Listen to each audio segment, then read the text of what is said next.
Halo semuanya, selamat datang. Buat kamu yang mahasiswa atau peneliti, pasti udah nggak asing lagi sama yang namanya sitasi kan? Tapi jujur deh, sering banget bagian ini bikin pusing tujuh keliling. Nah, tenang aja. Hari ini kita bakal kupas tuntas misteri di balik 3 gaya sitasi yang paling sering dipakai. Apa? MLA dan Vancouver. Nah, ini nih pertanyaan sejuta umat. Pakai gaya yang mana ya? Antara APA, MLA, atau Vancouver? Milih yang pas itu rasanya kayak lagi di persimpangan jalan yang bikin galau.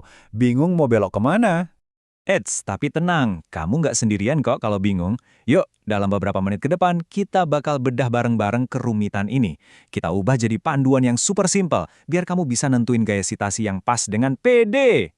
Oke, pertanyaan pertama yang mungkin muncul di kepala kita, kenapa sih harus ribet begini? Kenapa nggak ada satu aja aturan buat semua? Ternyata jawabannya menarik banget loh. Setiap bidang ilmu itu, ibaratnya punya bahasanya sendiri. Mereka punya prioritas informasi yang beda-beda. Jadi kerumitan ini sebetulnya ada tujuannya, dan tujuan itu penting.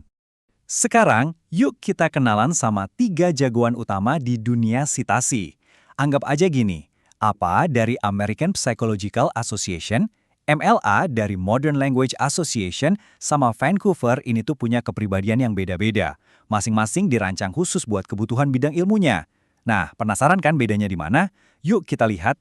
Oke, jadi petunjuk pertama dan paling gampang buat nentuin pilihan adalah bidang studi kamu apa. Gampangnya gini, kalau kamu anak seni atau humaniora, kemungkinan besar nih jodohnya sama MLA.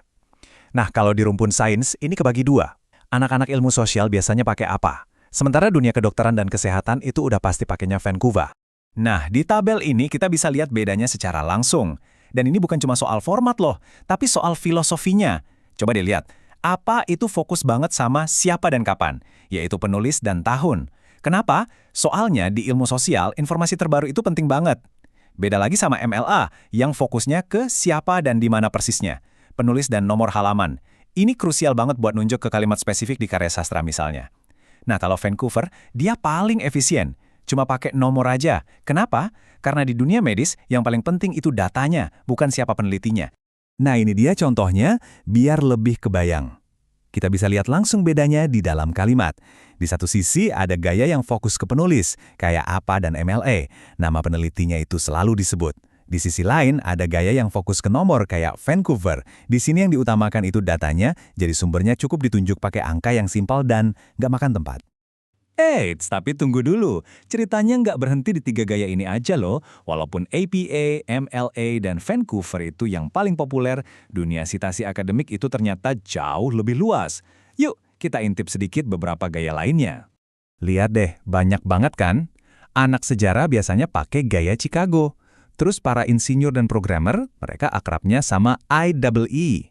Bahkan ahli kimia pun punya gaya sendiri, namanya ACS. Ini nunjukin kalau setiap komunitas akademik itu benar-benar bikin sistemnya sendiri buat melacak dan menghargai sebuah ide. Keren ya?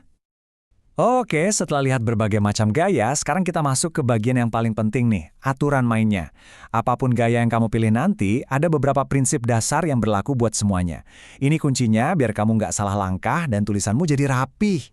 Ada 3 aturan emas yang wajib banget kamu ingat. Pertama, selalu pakai panduan edisi terbaru. Kenapa? Karena aturan itu bisa diupdate. Kedua, instruksi dari dosen, kampus, atau jurnal yang kamu tuju itu adalah yang paling utama. Selalu ikuti arahan dari mereka. Dan yang terakhir, ini yang paling penting, konsisten. Apapun gaya yang kamu pilih, pakai itu terus dari awal sampai akhir. Jangan dicampur-campur. Kalau ada satu hal yang perlu banget kamu bawa pulang dari pembahasan kita kali ini, ya ini dia. Pada akhirnya, sitasi itu bukan sekedar soal teknis ngikutin aturan loh. Intinya adalah soal membangun kepercayaan dan nunjukin kalau kamu itu teliti. Dan 2 hal itulah yang jadi fondasi utama kredibilitas tulisan akademikmu. Nah, sebagai penutup, saya mau kasih satu pertanyaan buat kita renungkan bareng-bareng. Di zaman sekarang, di mana AI bisa nulis esai dan informasi ada di mana-mana, sistem sitasi yang kita kenal sekarang ini, apa masih relevan ya? Perlu nggak sih sistem ini berevolusi? Wah, ini tantangan yang menarik banget buat kita semua di dunia akademik. Oke deh, segitu dulu dari saya. Terima kasih banyak sudah menyimak.